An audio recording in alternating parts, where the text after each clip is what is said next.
ఇలాంటి మరెన్నో వీడియోలు చూడడానికి like, share, subscribe and comment. ఈరోజు ఈ వీడియోలో 2024 సంవత్సరంలో మార్గశిర మాసంలో హనుమత్ వ్రతం ఎప్పుడు వచ్చింది, పూజా విధానం గురించి తెలుసుకుందాము. మాసాన మార్గశీర్షోహం అని భగవద్గీతలో శ్రీకృష్ణ పరమాత్మ తానే మార్గశీర్ష మాసమని చెప్పాడంటే ఆ మాసం యొక్క విశిష్టత ఎట్టిదో అర్థమవుతుంది. ఈ మాసం నందు శుద్ధ త్రయోదశి ప్రధానమైనది. హనుమంతుని సీతాన్వేషణ ఈ మాసంలోనే జరిగింది. 2024 సంవత్సరంలో హనుమత్ వ్రతం శ్రీ క్రోధి నామ సంవత్సరము, మార్గశిర మాసము, హేమంత ఋతు, దక్షిణాయనము, త్రయోదశి తేదీ ప్రారంభము, 12వ తేదీ డిసెంబర్ 2024 గురువారం రాత్రి 10:26 ప్రారంభమై 13వ తేదీ డిసెంబర్ 2024 శుక్రవారం రాత్రి 7:40 త్రయోదశి తిథి ముగుస్తుంది.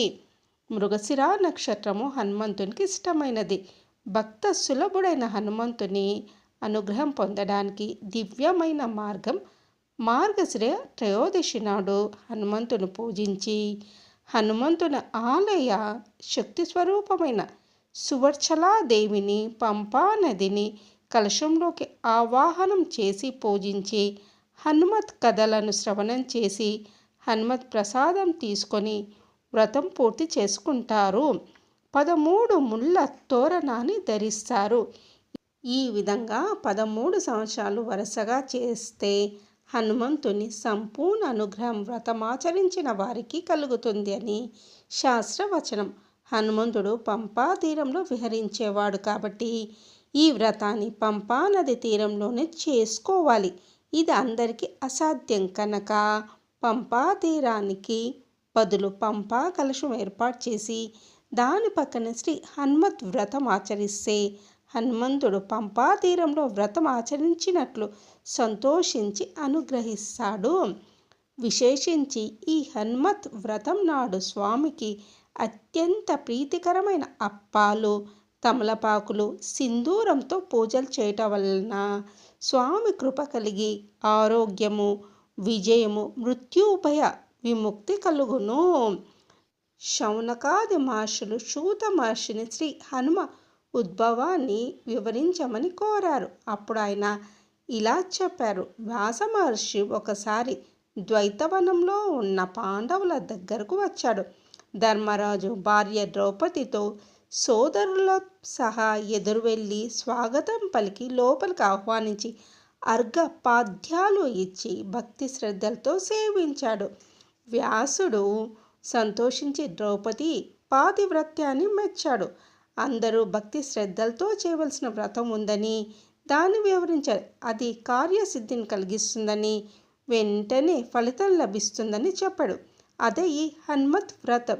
దుష్టగ్రహాన్ని, వ్యాధుల్ని పోగొట్టి సకల శుభాలు, శ్రేయస్సు ఇస్తుందని, దాన్ని ఆచరించి మళ్ళీ రాజ్యాన్ని పొందమని ఉపదేశించాడు. పూర్వం ఈ వ్రతాన్ని శ్రీకృష్ణుడు ద్రౌపదికి బోధించి దగ్గరుండి వ్రతం చేయించాడని, దాని ప్రభావం వల్లనే పాండవులకు అఖిల సంపదలు లభించాయని చెప్పాడు. అయితే ఒకసారి అర్జునుడు ద్రౌపది చేతికున్న హనుమత్ తోరణాన్ని చూసి దాని వివరణ అడిగాడు. ఆమె అన్నీ వివరంగా చెప్పగా అతనికి గర్వం కలగడంతో కోతిని గురించిన వ్రతం ఏమిటని ఈసడించాడు. తన జెండాపై కట్టబడ్డవాడు ఒక వానరుడైన హనుమకు వ్రతం ఏమి చేయడమని దుర్భాషలాడాడు. ఆమె ఏడుస్తూ తన అన్న శ్రీకృష్ణుడు చెప్పి చేయించిన వ్రతం ఇది అని చెప్పింది. అయినా అర్జునుడి కోపం తగ్గలేదు. ఆమె చేతుకున్న తోరాన్ని బలవంతంగా లాగి పారవేశాడు. అప్పటి నుంచి పాండవులకు కష్టాలు ప్రారంభమైనాయని, ఈ అరణ్య అజ్ఞాతవాసాలు దాని ఫలితమేనని వ్యాసుడు ధర్మరాజుకు చెప్పాడు. 13 ముడులు గల ఈ హనుమత్ తోరణాన్ని తీసివేయడం వల్లే 13 ఏళ్ళ అరణ్య అజ్ఞాతవాసం అని వివరించాడు. కనుక వెంటనే హనుమత్ వ్రతం చేయమని హితవు చెప్పాడు. ధర్మరాజుకు సందేహం కలిగింది. పూర్వం ఎవరైనా ఈ వ్రతం చేసి ఫలితం పొందారా అని అడిగాడు. దానికి సమాధానంగా వ్యాసుడు ఇలా చెప్పాడు. పూర్వం శ్రీరాముడు సీతను వెతుకుతూ తమ్ముడు లక్ష్మణుడితో ఋష్యమూక పర్వతం చేరాడు. సుగ్రీవ హనుమలతో సఖ్యం చేశాడు. అప్పుడు హనుమ రామునితో తన వృత్తాంతమంతా చెబుతూ దేవతలంతా తనకు ఎలాంటి వరాలు ప్రదానం చేశారో వివరించాడు. బ్రహ్మాది దేవతల హనుమతో, హనుమా, నీవు హనుమద్వ్రతానికి నాయకుడిగా ఉంటావు. నిన్ను ఎవరు భక్తి శ్రద్ధలతో పూజించి వ్రతం చేస్తారో వారి కోరికలన్నీ నువ్వు తీరుస్తావు అని బ్రహ్మ చెప్పిన మాటను రాముడికి చెప్పి, నేను నీ బంటునని తేలికగా చూడక నా వ్రతం చేసి ఫలితం పొందు. త్వరలో సీతా దర్శనం కలిగి రావణ సంహారం చేసి అయోధ్యాపతివి అవుతావు అని విన్నవించాడు హనుమ. అప్పుడు ఆకాశవాణి హనుమ చెప్పినదంతా సత్యమైనదే అని పలికింది. వ్రత విధానం చెప్పమని హనుమను కోరాడు రాముడు. మార్గశిర శుక్ల త్రయోదశి నాడు హనుమత్ వ్రతం చెయ్యాలని హనుమ చెప్పాడు.